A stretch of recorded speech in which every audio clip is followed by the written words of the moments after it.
আমি যদি ধনী হই, প্রথম আমি অনুদান দিব কারে? আমার বাড়ি বা আমার নিজ ভাই বোন আত্মীয়দের, নাকি? তারপরে বাড়ি, তারপরে পড়শি, তারপরে গ্রাম, তারপরে উপজেলা, নাকি? তাহলে আমি যেহেতু মন্ত্রী হয়েছি এবং এই চাকরিগুলোর জন্য যারা বছরের পর বছর ঘুরে বেড়াচ্ছে তারা কেউ চাকরি পাচ্ছে না, এবং আমার সুযোগ আসছে এই চাকরিগুলি দেওয়ার, যেখানে প্রতিযোগিতার চেয়ে দরকার, তারা যে পায়নি কেন এটা বিশ্লেষণ করা। আগে কিন্তু তারা পায়নি যোগ্যতা থাকার পরও। তো আমি সেই কাজটি করেছিলাম বীরদর্পে।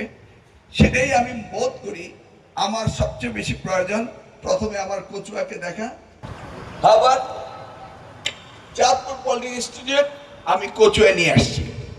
এখন এইটা আনাতে আমার লাভ হয়েছে কি জানো? কচুয়ার এখন আমার মনে হয়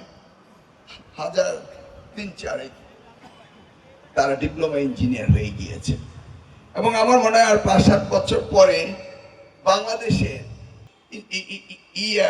অ্যাসোসিয়েশন অফ বাংলাদেশ এটা বোধহয় কচুয়ারই নেতৃত্ব দিবে, এবং এমন কোনো উপজেলা খুঁজে পাবো না যেখানে কচুয়ার ছেলে মেয়েরা নেই।